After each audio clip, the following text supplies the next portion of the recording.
to understand the system, to form some more networks and stuff.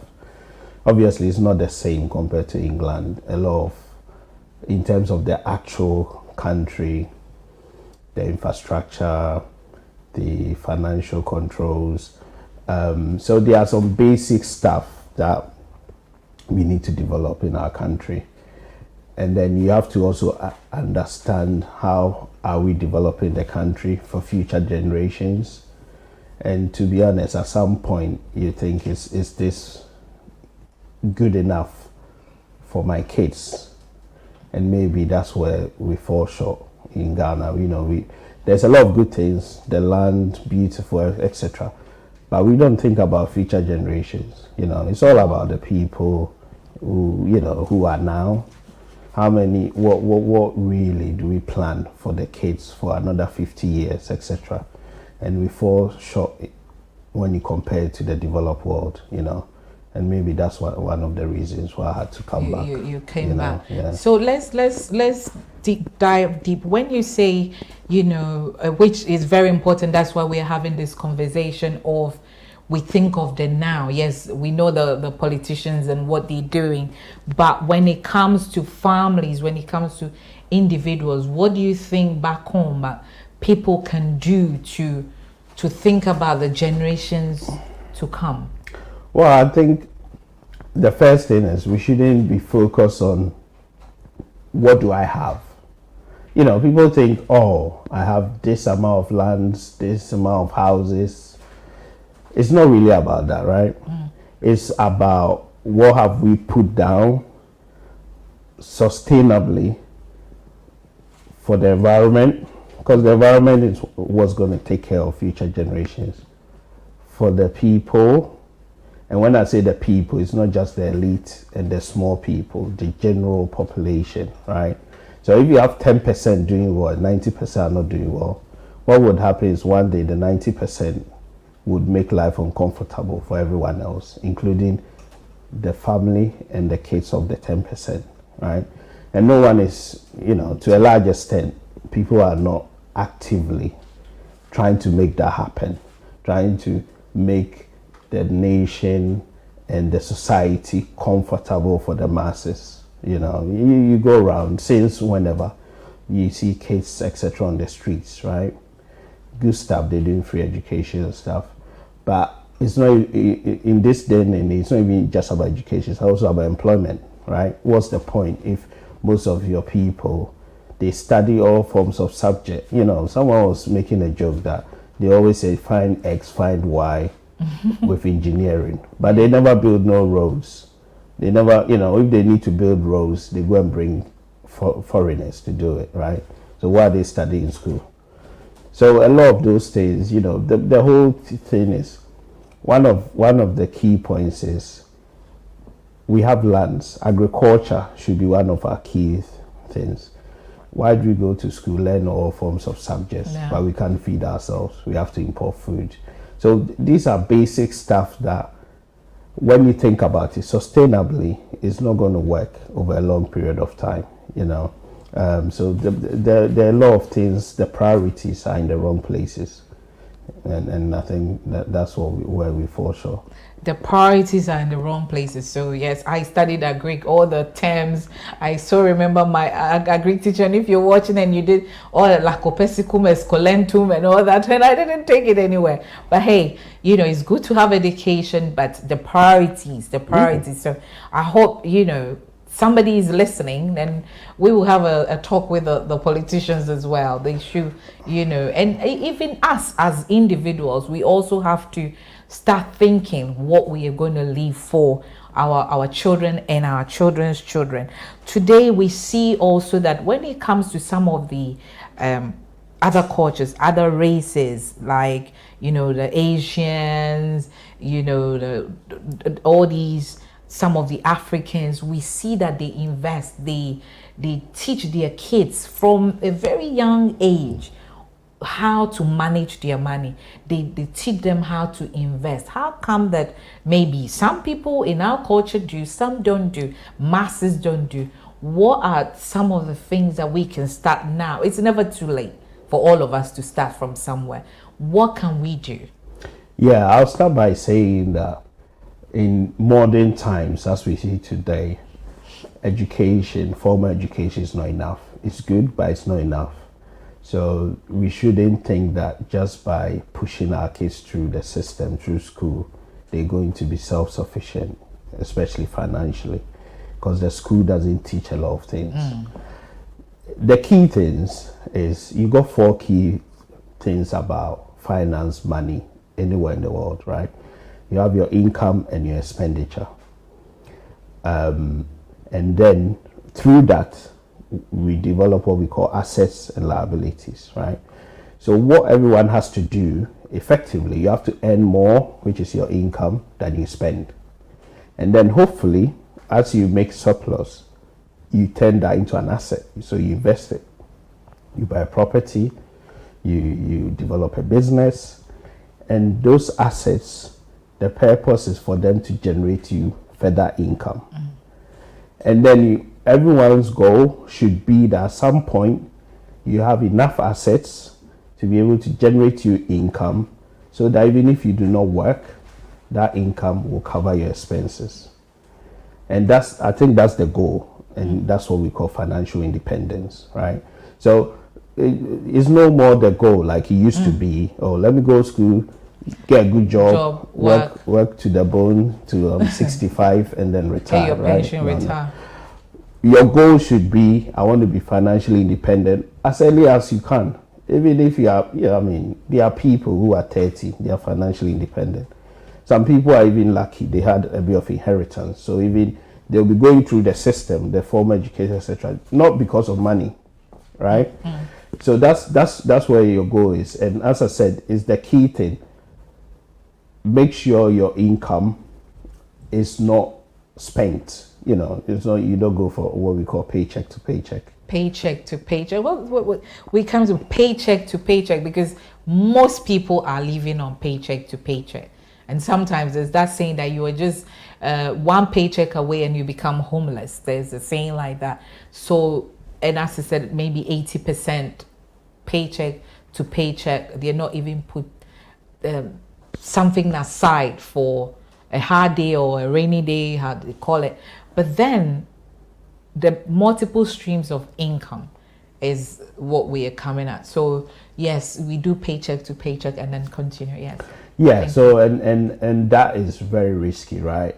The reason is obviously if you are sick, if for whatever reason the business that you work in doesn't do well, they lay you off, etc., then there's a problem. And that's why we talk about multiple streams of income. And you have the active income, which is the job you do or the business or the brand that you're creating, more active. But we have passive ones. So if you buy a property, you rent it out and you're getting rent, it's a passive income. The good thing about those passive income is you don't have to be there physically. And that's where we say, even when you are asleep, you're making money, right? So that's what you have to do. So you have to find multiple streams of income, particularly some passive income. Some people, they will have money that they put in savings, they attract good interest. Some people invest in other businesses that they're not actively involved, but those businesses is generating the money, right? So make sure you have those passive income as well, because it's easier to have multiple streams of income. As everyone, you have only 24 hours a day. You cannot be working all the time. So once you develop those passive income, then you'll be able to have your multiple streams of income, which means you won't be living from paycheck to paycheck. Paycheck is good, but it means that you have other kind of backup if something should happen to you. If at some point they're saying months that you might have to pay for something extra. Look, recently with the cost of living crisis and stuff, a lot of people's paycheck is not going to be enough. It's not enough, right? Yeah. It's not going to be enough to meet your rent, your mortgage, food expenses, etc. Right? But if you have a passive income, then you can use it to cushion it. But as I said, the key is to be able to discipline yourself and to say, wherever I'm earning, I'm not spending it all. Sometimes in our community, you see a lot of people trying to show off wearing a lot of designer, You know, kids, someone who dresses their kids all the time in designer clothes. I'm thinking, come on now. We're the only community. We never create nothing. We just spend. No, let's be fair. We never create nothing. Amazing. When did you see any one of our, ethnicity create any label, surviving label, or the Gucci's, effectively we're giving our money to other communities, right? So I would say, I got these 5 key things, right? It's just principles. Everyone should think about it, yeah. And it forms the word poise. Poise. Yeah, so the P is for producer, the O is for owner, the I is for investor, the S is for savings, and then the E is for entrepreneur. So it's all across all those 5. Have a couple, right? Which means all of those is going to bring you money, right? If you're producer or you're creating something, so you could create a brand. The brand could bring you money. You could even sell it and make mega money. You could have a business that you're running. The good thing about business as opposed to being employed is the tax benefits.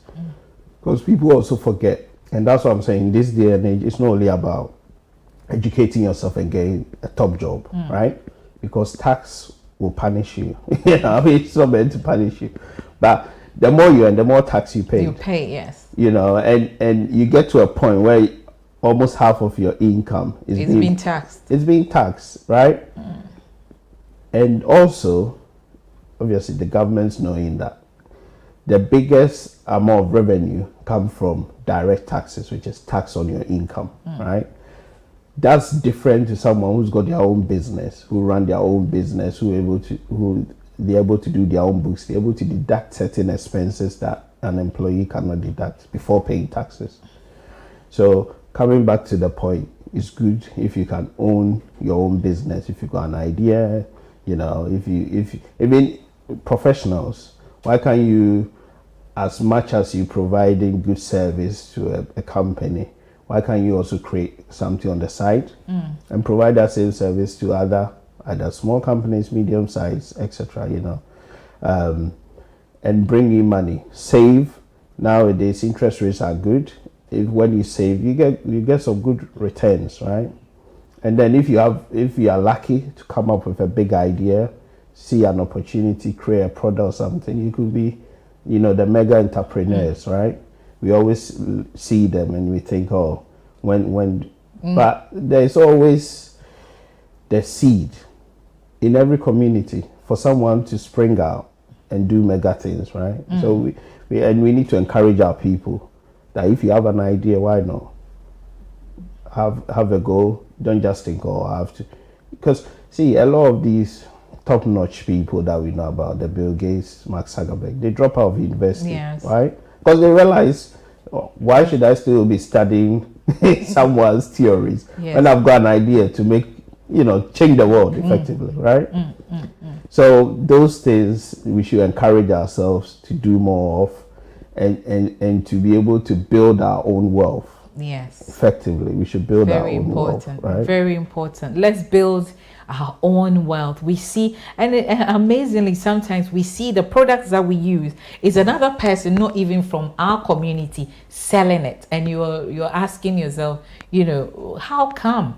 But we come back to say, you just mentioned that we should support ourselves. We should encourage ourselves. How many of us are being encouraged to do what we are supposed to do? You set up a business, somebody sees it, then they want to compete with you and they go and set up when sometimes you see you're selling flowers and all your people are selling flowers, they don't come and ask for your business advice. That is 1. 2, people don't want to invest in what we are doing. Like I'm a MC or a host, people want to come and use my services for free.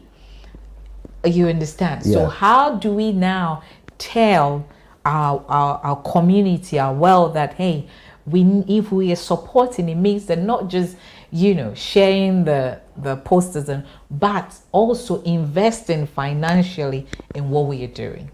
I think it's a mindset, and to be fair, we need to change our mindset, all of us, everyone. And how do we change it? We have to realize that we need to educate ourselves. And when I say education, fortunately now you have different forms. You don't have to go to a formal education. There are a lot of books out there, good books, YouTube, etc., or kind of, wherever you search for, you can get some knowledge. So to be able to educate ourselves, to be open-minded, and open-minded helps you say, okay, it's not just because someone is doing this and making it, I also have to do it, or I also have to cross them.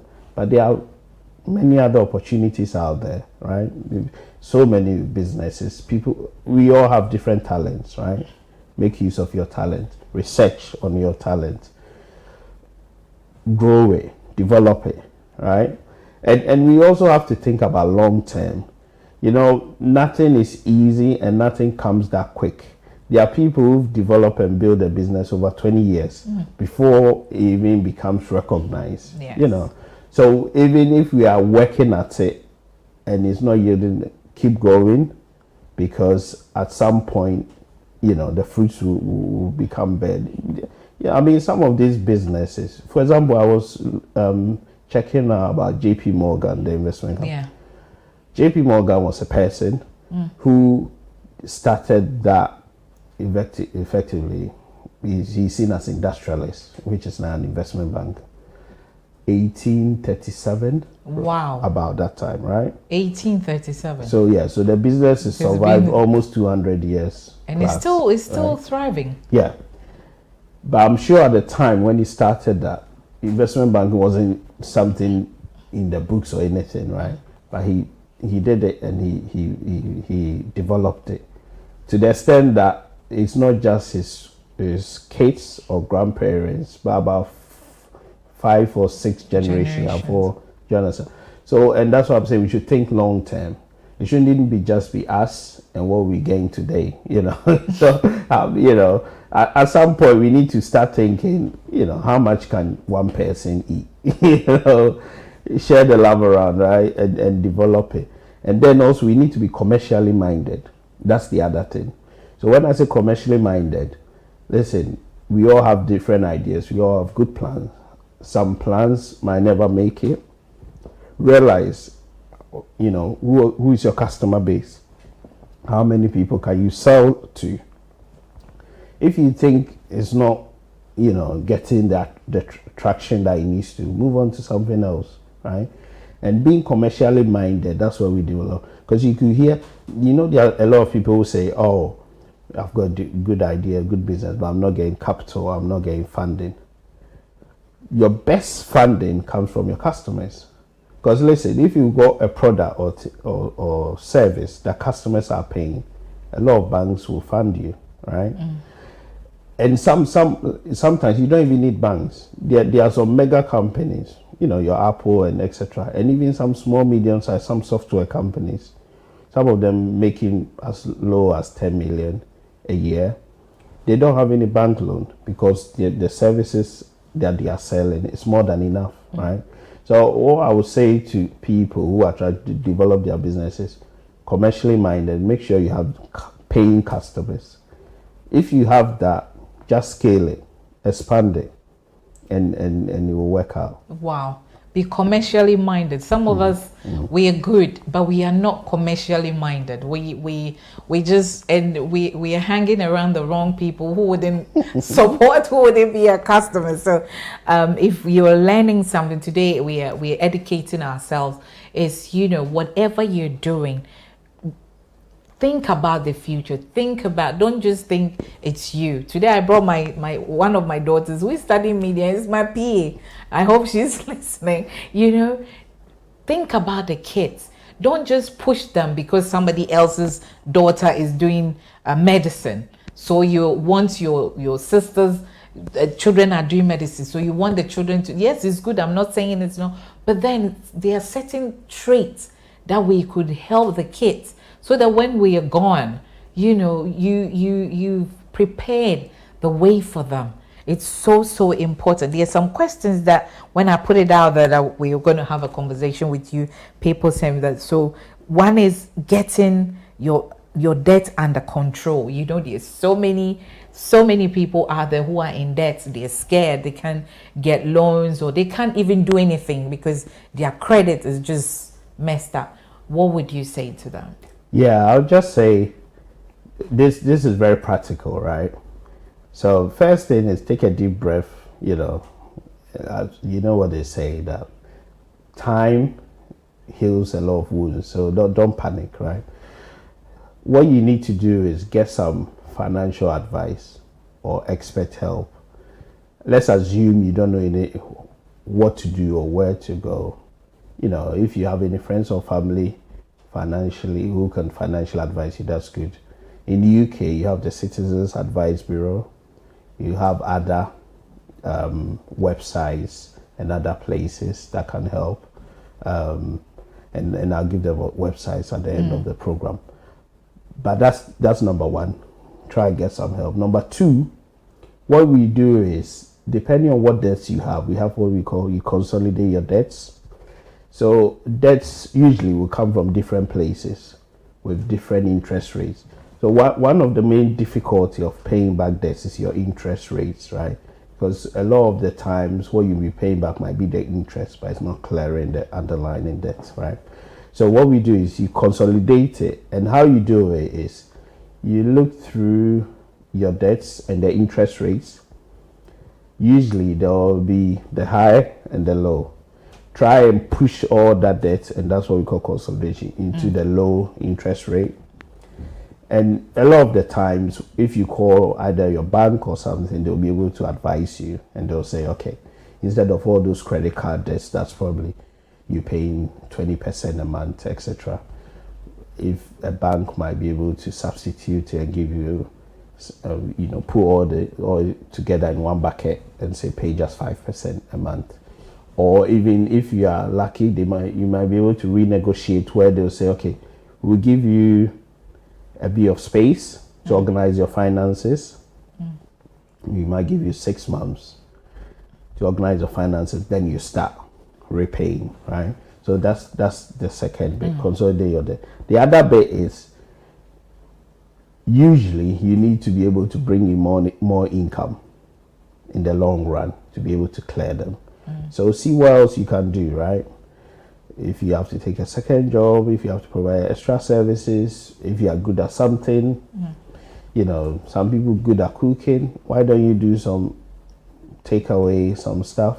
Nowadays, because of the internet, there are a lot of things that you could do from home that will work from home. Yeah, they make you income. Yeah, that you'll be surprised. Yes. Just put wherever you have to use and seek out how to be able to sell it and commercialize it.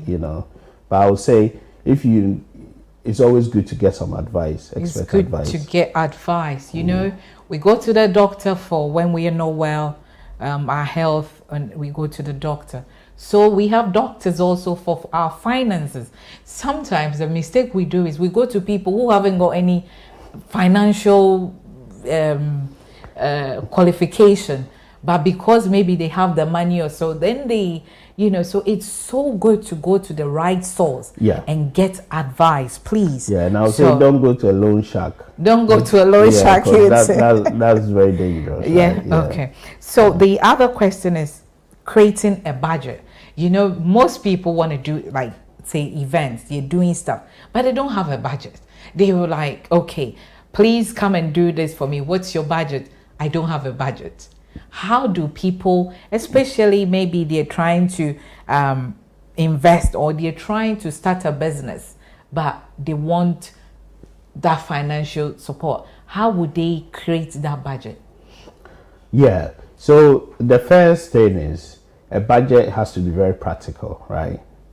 You have to understand how much you're making, your income, to some extent, net of tax. So sometimes you get a new job and you're so excited. Oh, I'm making 50K a year, 90K a year, etc., 10K a month.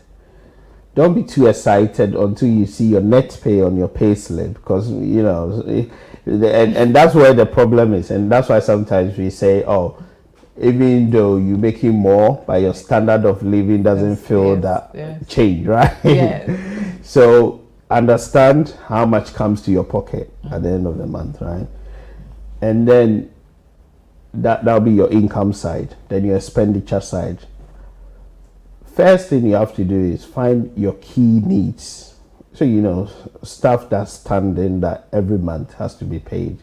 Your rent, your mortgage, your council tax, your electricity, water, etc. Those, definitely. Then after that, so we have the needs. Then you go to the wants, right? Then the final bit will be the savings. So make sure that you build in some savings.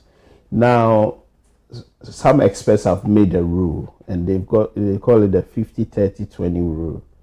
So 50 of your income is on your needs, 30 is on your wants, and then 20% is on your you put aside as savings, right?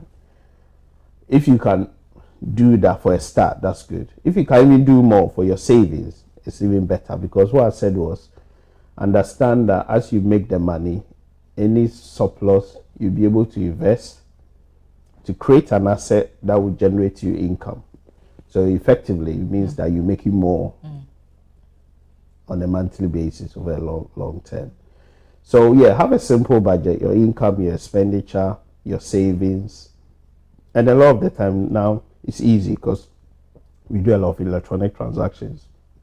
You just take some time, go through all your banking transactions, be able to know what you spend on, right?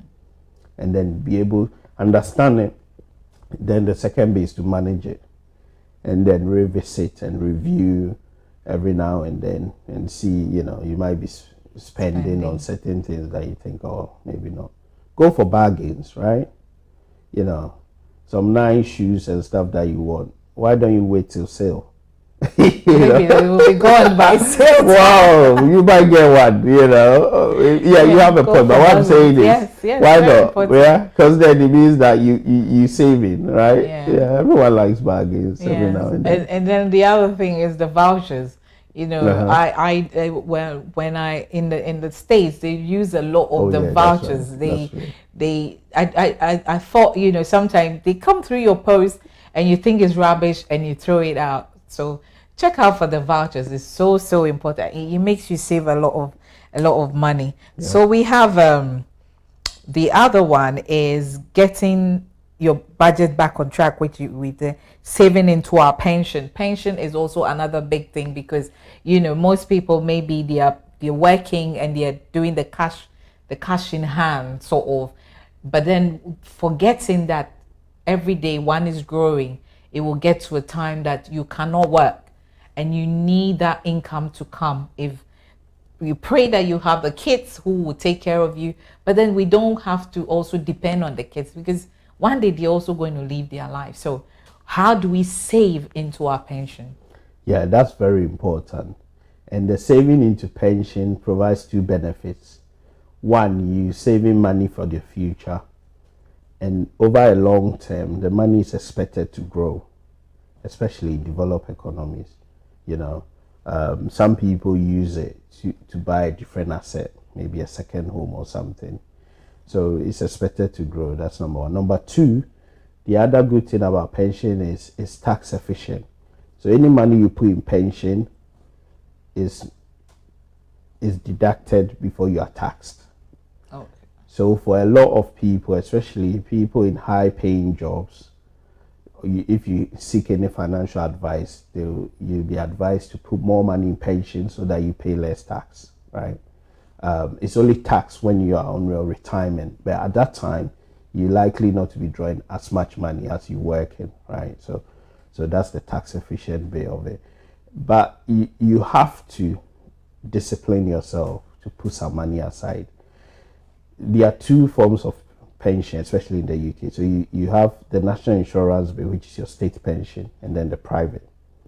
Now, make sure that you do your national insurance contribution, especially for people who you say they are doing cash in hand or self-employed, because your state pension will be based on how much you've contributed over your working life, right? On the national insurance, right? And that's a good one, because obviously there's a fixed amount for the rest of your life once you go on pension. So you have that. Then you have the private pension, and we have private pension because obviously the state one is usually not enough, right? So that, as I said, any amount you put in is tax efficient. Also, if you work for an employer, you work for someone, whatever you put in, they match it. So if you are not doing the contribution, it means you are losing out on the amount that your employer will top up your pension. And it is very, very important, right, that you do that. If for whatever reason you've not done that, speak to your employer, get them to activate your pension. Because listen, you see, life goes quickly, goes very fast. And another 20 years, we will all be retired, right? I'm sure we want to be retired. You know? We will be retired. Yeah, and 20 years though, it comes quick. I know. I can remember last 20 years, 2003. Yeah, you understand? Yeah. I was in university, right? Imagine. Now you have no the grace. Yeah, now the grace are coming. So it comes very fast. So don't put pension off. Yes. Don't push pension off. Don't put your pension off. It's so important. If you don't know, as we said, seek that financial advice. Speak to your employer as well, because you don't want to lose out. And don't think that, you're going to be like this for the rest of your life. A day is coming, you will need that help. A day is coming, you will need that support. Building an emergency fund. That is another question that came. How do we build that emergency fund? Yeah. So we talked about budgeting. We talked about saving, for a day. So you see, as you budget, as part of your savings, you need to put in mind that you need to build an emergency fund. Now, what we normally term as emergency fund is amount of money that spans for about 3 to 6 months that will be able to cover you should you not be doing any work, and you're not earning any form of income that you normally do, right? So, and so that's the target, right? But it's all about discipline, and also about putting the money somewhere that you won't touch. So, you might have a savings account, but it might be easy to touch. The other different form, there's a fixed deposit where we'll say, 1 year. You're not touching. You can't withdraw. It's all about, speak to your bank. They'll be able to give you options.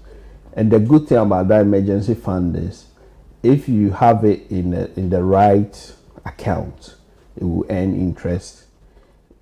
In some might even have it with what we call a fund manager, those who invest for a bit longer term, and that might be attract more interest and what we call compounding.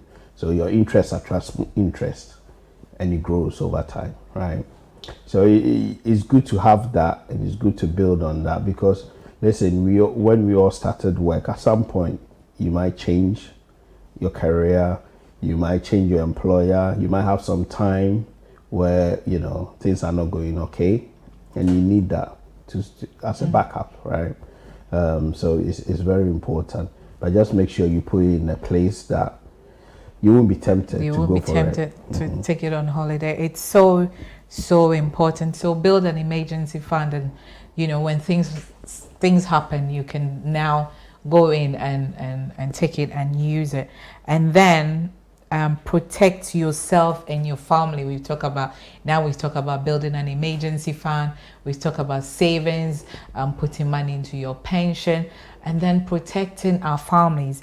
This is big for me, because we've seen a lot of times that sudden deaths are happening to families, and there is no money anywhere for the family. And yes, I'm not saying GoFundMe and all that is not good, it's great, but then imagine if there was something there that now you don't have to be depending on people. And that is when all sorts of people come and say all sorts of things to you.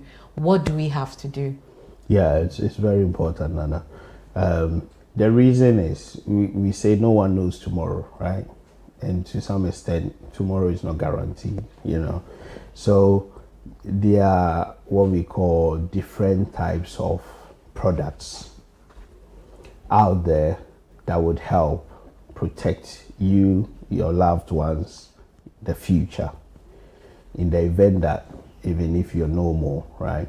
So we have life assurance, and usually a lot of these, if you start early, it's cheaper.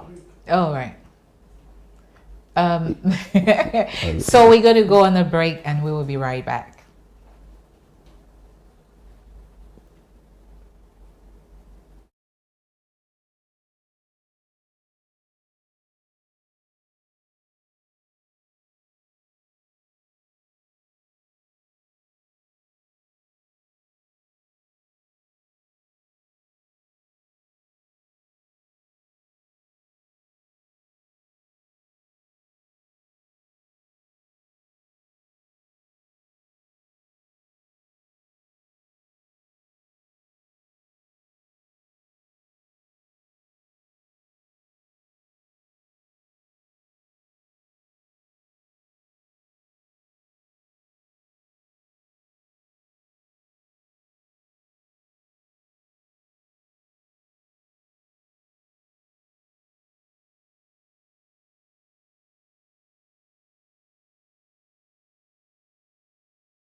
So we were talking about building the protecting the family. Yes.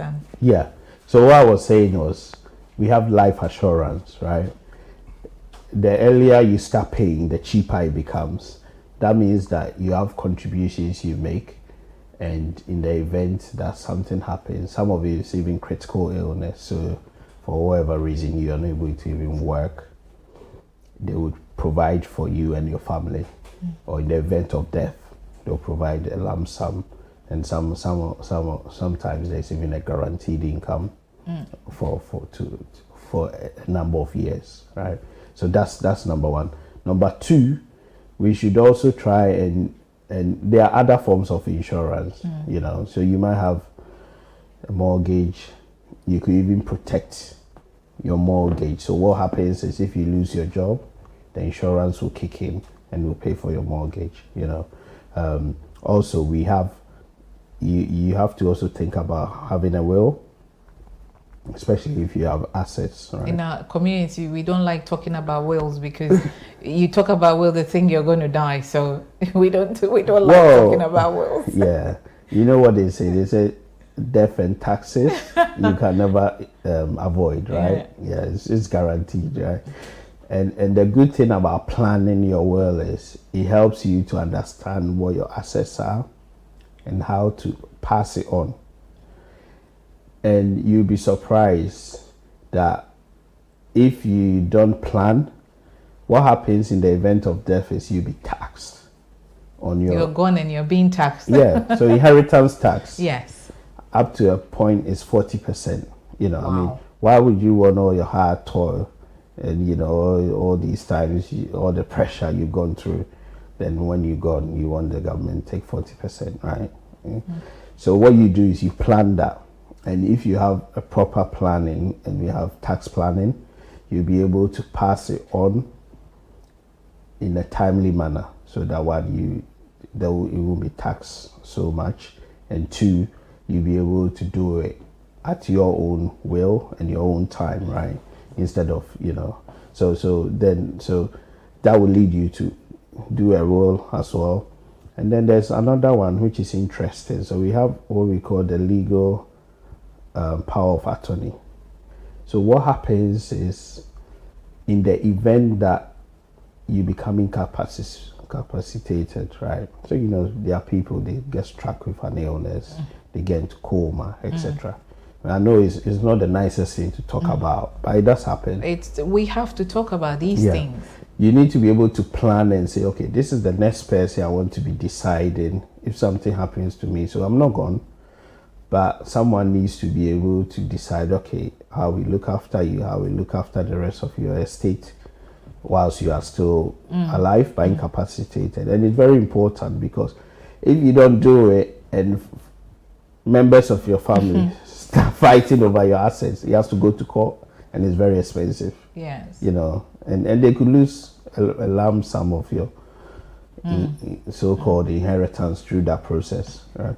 So it's always good to be able to think about that, speak to experts, plan it, and have an arrangement in place. It's so important. So if you're watching this, I'm having Money Matters conversation with Mr. Prince Baffour, who is a chartered accountant and also a financial consultant.